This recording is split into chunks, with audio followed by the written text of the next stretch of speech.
How is it going, guys? You guys might know that I have I guess it's my most popular video talking about why you should never roll for exclusive weapons. The developers of this game might have taken that to heart. A lot has changed when it came to the exclusive weapons in this game, how to get exclusive weapons, what mileage looks like, and how we can go about all of this. So I wanted to give you another guide of how I am handling my rolls, my resources, and a path for you both as free to play and paid to move forward with all of this. Hey, listen!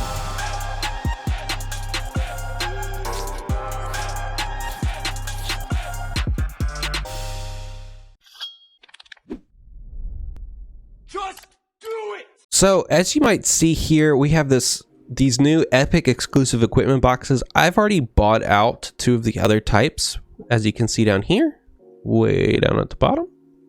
I've already bought out the epic exclusive equipment box. The epic exclusive equipment box, one was 300, one was 900, and then these 2 legend exclusive equipment boxes. And then the last one for me to buy is this holiday special epic exclusive equipment box, but so many people are saying you're almost guaranteed to get a May roll out of this, so I'm not really interested in getting it right now. But it serves as a good example. It takes 900 metal to get these boxes, and once a month you can get one for 300. They guarantee you an epic exclusive, which are your green weapons. You cannot get a gold weapon out of these. The gold weapons are the legendary ones that we saw below, and you can get those boxes for 100. Now, you may be asking, why would you want the legendary 4-star ones? Well, not only are some of those really good, but they're also free for you to turn back in for the same amount of metal if you don't want to keep it, if you spend some gold with it. So I think that this system really brings about a really interesting strategy. I think most people would look at the summons here and they would go, oh my, now that we have this here, we should just go buy out all of the equipment that we can, and we're just gonna go crazy with it. We're just gonna spend all of our resources buying up all these exclusive weapons, and we're gonna love every little bit of it. And you see here we got 100 magic metal here. We can turn it in for whatever we want, and I would say that that's wrong. I still think that there's a lot to be said about leveling up and rolling for heroes almost exclusively, but there is very much a case for rolling for exclusive weapons as they come up and you have the gems to spare. I would still recommend people to use their crystals prioritizing weapon summon or hero summons, but there is a case to be made for rolling on exclusives, and I do not have a problem with that. But one thing I really want to point out to y'all is that with this update, it really increases the amount of utility that gold has for you in this game. Now, if you go to, not the hero, the items section, you'll see that you can be getting a considerable amount of crystals by getting every weapon in the game up. So any orange or above, you can get to 5 stars and get crystals for it. Not only do you get crystals, but you can raise your weapon output attack considerably here. You can see I have it at 67%. You could get it potentially to 100%. Same with everything else in the game here. And each one of these are 50 crystals, so that is a ton of crystals that you could be getting. I haven't done the math on what that equates out to, but it's a lot. It's a lot of crystals. And it's a lot of base stats as well, guys. So what I'm actually recommending people to do now that this update comes out is to go into their enhance and find a 4-star that they don't have the 5-star. Go to evolution, pay the fee to get it to 5-star, right? Then go back in your book, claim the free gems, level up what you have there. See, I just got 0.2% on attack, and then go back into your inventory here. We're going to take that item that we just got and we're going to extract it. So for 250,000 gems or gold plus the weapon that we're likely not going to use anytime soon, we were able to get 50 crystals and 30 metal. Now you have to do that 10 times once a month. Can I go to the shop, please? I don't know what's going on here. 10 times once a month to get a guaranteed exclusive weapon. So For 2.5 million gold, you are getting 500 crystals and an exclusive weapon. That is a really, really good trade-off. Like, really good trade-off.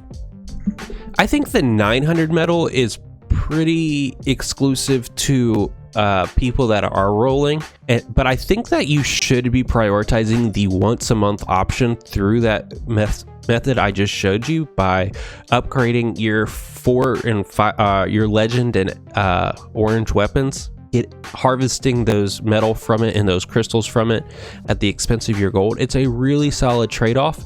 You can farm a lot of those 4 stars through the item dungeon. You can farm out a lot of 4 stars through the item dungeon, even 3 stars that you could get to 4 stars for crystals as well. The weapon has to be 5 stars for you to extract the metal from it. So your 3-star weapons can only get to 4. Your 4-star can only get to 5 after that. It can't get a 3-star legend item. And so what I recommend people do is, now I actually have a higher priority over gold and items, even compared to sometimes just continuing to farm out these resources. Because if you have a stacked team, like say you have all of your earth elements stacked out, but you don't have Sargna, you don't have Mayril, going through that exclusive chain every month for the chance at that, not only is giving you more opportunities to roll through crystals, but it's giving you more exclusive weapons for as you get new nat 3s to be paired with their weapon. It gives you more value out of going through those evo dungeons, as well as getting the legendary items that you could potentially get as well to match with those, at the expense basically of stamina every day. So you have to make the conscious decision between, do you want to use your stamina for evo dungeons, mirror rift, or for resource dungeon. Right now, the priority for me feels like the resource dungeon. There's a lot of exclusive weapons I do not have, and I am moving in that direction to go through this process of just farming gold and farming items. And then when I get those items that I want, I have a considerable amount of hammers to upgrade them with. So I don't have to go through that whole grind again. I am already grinding out the item dungeons for weapons to upgrade, as well as getting the materials to upgrade them once I have that exclusive weapon that I'm hunting for from the boxes. And there's quite a few that you should consider using. Now, another thing that you're probably asking is, why did I spend all of that on the 100 crystals twice for the legend items? Well, guys, they are free. Like, say we came to this troublemaker here and I wanted to get it to 5 stars, pay the 230,000, not 2.5 that I've said twice now. And now that it's 5 stars, I come to extract it, I select it, and you can see I get all 100 back. So you're paying 230,000 for 50 crystals, or 230,000 for 50 crystals, and your 100 extraction metal back. That's a pretty solid trade-off to me as well, especially if you're hunting for items like the silence. If you're hunting for like the silence or a lot of the 4-star, or a lot of the unique staffs, there's some pretty good unique gauntlets. Claws, not so much. 2 hands are okay, but not really. There's some pretty good unique rifles throughout here, and pretty good unique one-handed swords as well. So there's some pretty good legend items that you could be searching for, and also just harvesting those crystals is good as well. Why that's such a good thing is because gold is such an accessible resource.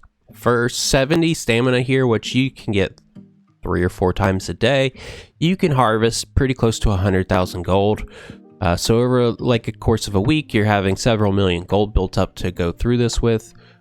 So a week's worth of farming can basically get you what you need to get that month's exclusive item, and then you can use the rest of the time on the item dungeon to get it up, to get more weapons, or for evo dungeons. Generally, it seems to be that I'm forecasting about a week's worth of gold, a week's worth of item, and 2 weeks worth of evo. Evo is obviously the area where you can sacrifice more and more for. if you wanted to do Mirror Rift and such, but Mirror Rift doesn't seem to have much priority for me. The accessories that you get from Mirror Rift are incredibly good, but you can get pretty good accessories from the battle metal. So accessories to me feel super late game. I'm not at that point in the game yet, and I think that's my strategy moving forward. That's what I'm recommending people to do as well. Continue to summon for your Nat 2s or your Nat 3s.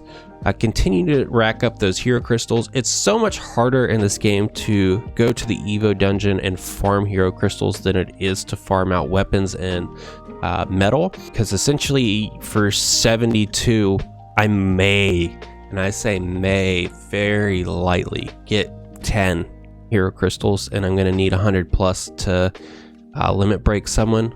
So we're looking at like a week and a half to 2 weeks of farming hero crystals for units I already have at 5 stars to be able to limit break one character.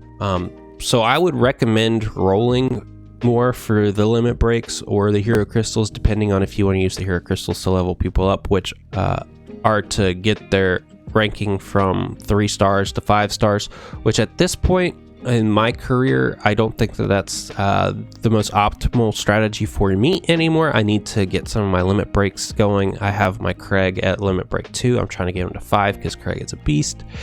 Have him going even before my Bari. But limit breaks can offer you an insane amount of stats if you get to that point. But you also need to have 5-star units to take advantage of it. So that said, you get to make that conscious decision as well. I don't think that there is a bad path to take when it comes to those, and you are going to get gems every week that you can use for rolls. So guys, overall, I think that is my item guide, my upgraded item guide, updated item guide. I really do recommend you at least taking advantage of the monthly offering from the shop and farming that gold to make it possible. 2.3 million gold isn't that hard to farm for. In the events, the game even gives you a lot of gold, and they come out with events every other week, so you can get a lot of gold from these things. You can get a decent amount of gold from your guardian passes. So the game's giving you that resource pretty often, which is shortening the amount of time it takes for you to do these things. And so it's a really good way to stay on top of getting exclusive weapons, and the additional ones that you get you can use for limit breaks as well. So it's a very strong system overall, but I still recommend you to use your actual crystals rolling for heroes.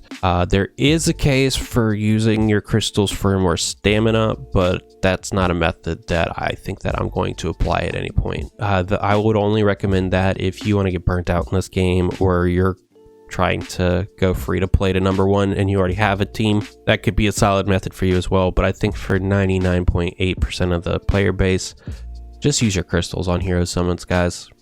These free ones that they're giving us, we're getting 50 free summons right now. Really good time to use for exclusive weapons and hunting this down.